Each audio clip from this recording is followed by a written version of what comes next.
За сайн байцгаана уу. Өнөөдрийнхөө бичлэгийг би энэ Сансрын Колонгоос дөнгөж хаашаа ерөөсө 500 м яваад төв замдаар байдаг төвшин сайхан гээд давхар нөөцийн цэгээс хийж гин. За энд ирсэн шалтгаан бол би энэ цаасаа тушаах гэж байгаа юм а. Зарим хүмүүс мэдж байгаа хаа хавар би нэг ном гаргасан. Тэгээ ном гаргахаар чинь маш олон дахин хувлаад тэгээд уншуулах заавал унших тийм засах шаардлага гардаг учраас надаа ингээд ийм олон цаасны хог гарцсан байсан.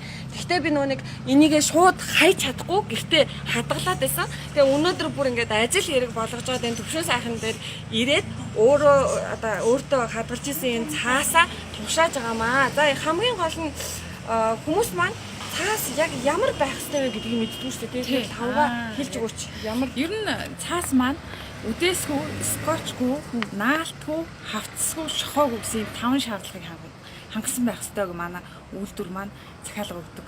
Тий. Тэгэхээр одоо үдээсгүй гэхээр одоо чиний хараа энэ үдээд ирсэн байсан тий. Энийгээ салгаад тэр ингээд их сайхан салгаад ирсэн.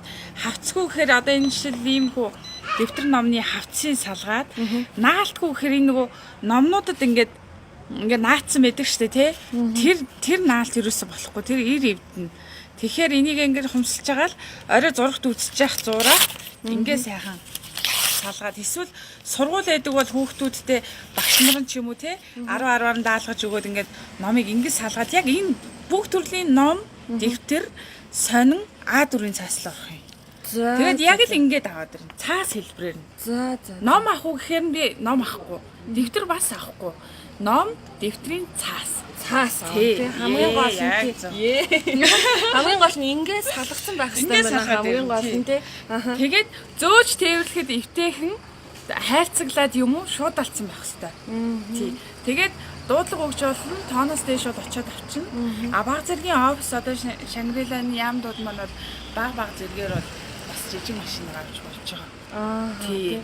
За ахуй хэмжээнд бол яг одоо манай улсын хэмжээнд энэ хог хаягдлын менежмент чи бүр ингээд 100% бүтэн бүрэн болж чадаагүй байгаа учраас хүмүүс маань зүгээр наад шиг хог хаяхгүй байх юмсан гэж бодох юм бол ядаж өөрөө ингээд цуглуулж агаад заваараа л авчираад өгчих юм бэ. За би энийг бол түрүү хэлсэн шүү дээ хавраас хойш цуглуулсан гэд миний авчирсан цаас 2 хил 900 г болж байна те.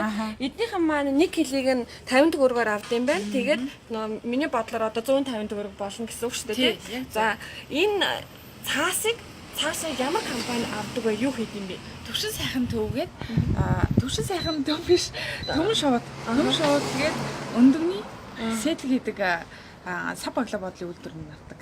Тий, өндөгний сэтг болно гэсэн үг. Өстой гоё тий. Энэ цаас чинь ингээд хаягдчих юм бол хүмүүс маань бүгдээрээ мэдчихэж штэ. Хэрвээ ингээд байгаль тавих юм бол гэлгурууд хундрыг бодвол богино хугацаанд хүрсэн шингэгч гэлээ эн чинь хийсэн. За тэгээ хөрсөө мөнгө хэмжээнд бохирдуулна. Тэгэхээр энийг дахин боловсруулах юм бол одоо эдийн засгийн хувьд ч гэсэн үр өгөөж ихтэй дээрэс нь байгальтай ээлтэй ийм амьдрал. За хамгийн сүүлд би нэг уншсан өнөө өглөө уншснаар бол 17 модыг аврахын тулд 1 тонн давхар 1 тонн за ямар ч байсан 1 тонн цаасыг дахин боловсруулах юм бол 17 ширхэг модыг аварчин гэсэн. Тэгээ одоо яг энийг 1 тонн ийм цаас хэрэгжилж штэ. Ямар нэгэн замбрааг үгээр тэгэхээр 17 модоор 1 тонн цаасыг хийдэг гэж байсан шүү дээ. Тэгэхээр одоо бид нар дахиж одоо ингээд боловсруулсан цаас байгаа. Тэрийг одоо 1 тонныг хэрэглэчих юм бол 17 модыг аварчих юм билээ. Энийг ингээд хөрснөр ингээд хайчихвал нөгөө нүүрс хүчлийн хий байгааз нүүрс хүчлийн хийнээс 23 дахин хортой тийм метаны хий бас ялгаруулж хөрсөө өвдөг задалдаг гэж хэлээ. Хийсээд хичнээн ингээд далбалцаад явж байгаа ч гэсэн. Тий.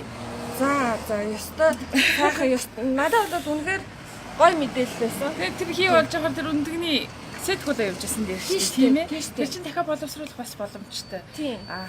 Манайхаа одоо нөгөө маш олон зүйлийг ер нь бол дахин боловсруулж байгаа. Би гэлгурууд хуунцаад тэгээд автомашины дуугуун автомашины хэрэгэлсэн тос гэдэг олон үйлдвэр дээр очиод бичлэгүүд хийж ирсэн. Энэ удаа энэ цаасны тухай бичлэг хийлээ. За ингээд дараа бас өөр гоё бичлэгээр уулзнаа. Баярлалаа.